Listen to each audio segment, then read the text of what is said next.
What is up, YouTube? Captain RedBeard here. Gonna talk about the Destiny beta. Now, I was lucky enough to be invited to the Destiny alpha, so I kind of have a little bit of comparisons that I can talk about, and then of course, you know, the beta and what I'm excited most about the game. So let's dive right in. First and foremost, a lot of you guys probably heard from the internet and Reddit is that Peter Dinklage's voice acting on the alpha, a lot of people were really criticizing. I'll admit, when I first started playing the alpha, I was like, what the hell is, who's talking to me? Because I didn't know what the ghost was, I didn't know that's what his, you know, what his character was. I knew that it was Peter Dinklage, but it was kind of distracting. They've completely revamped that. Bungie has already said that they're going to redo his voice twice, so they're going to redo it another time, or enhance it at least before the actual retail version comes out.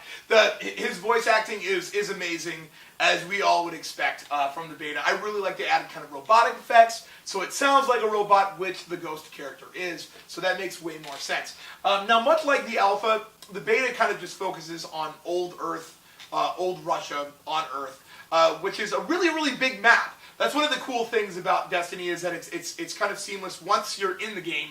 There's not a lot of load times. That being said, before you get into it, the load time it's pretty long. But you know, you're probably in a fire team. You're getting together with your other characters. You can kind of, like, you know, figure out your loadouts, I'm sure, and you mess with the menus. So it's not that big of a deal, because once you're actually playing, it's very seamless. Now, Destiny is really trying to do a lot of things which people who haven't played the beta, it's kind of hard to explain, because you know, it's a first-person shooter. There are third-person elements, because when you're in the tower, when you're, you know, kind of in your home base, when you're in the last city of human life on Earth, you are in third-person perspective. When you use your special powers, you're in third-person perspective, but it is a first-person shooter.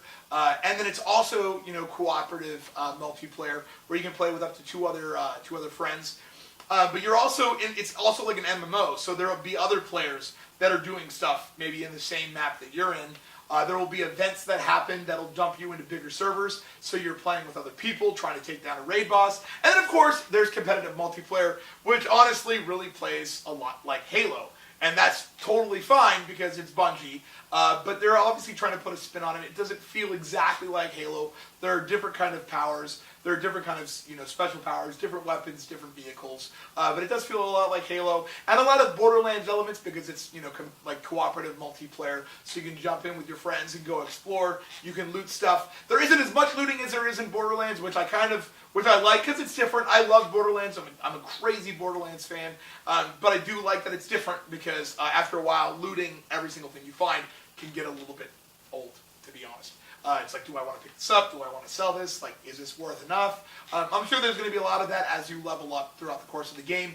But in Destiny, it's as easy as going to your menu. If you found a shotgun that's exactly the same as your old shotgun, but it's better, it's the same brand, you can just dismantle your old one, and then it goes immediately into currency. It just turns currency immediately, which is really cool. So Destiny is doing a lot of things. It's going to be an amazing game. The beta looks way better than the alpha, and I was crazy impressed with the alpha. When I was playing the beta, I was like, this looks really good, but I remember being really impressed with the alpha too. So look forward to that. If you haven't pre-ordered it yet, go to your local game store and pre-order Destiny. It's coming out September 9th this year on PS4, PS3, Xbox 360, and Xbox One. It's going to be an amazing undertaking. It's Bungie's, they have a 10-year plan with Activision, so it's going to be pretty kick-ass. And you guys, make sure you subscribe to RedBeard TV. We would really appreciate it. The more subscribers we have, the more videos that are going to be made, and everyone loves that. We love you guys.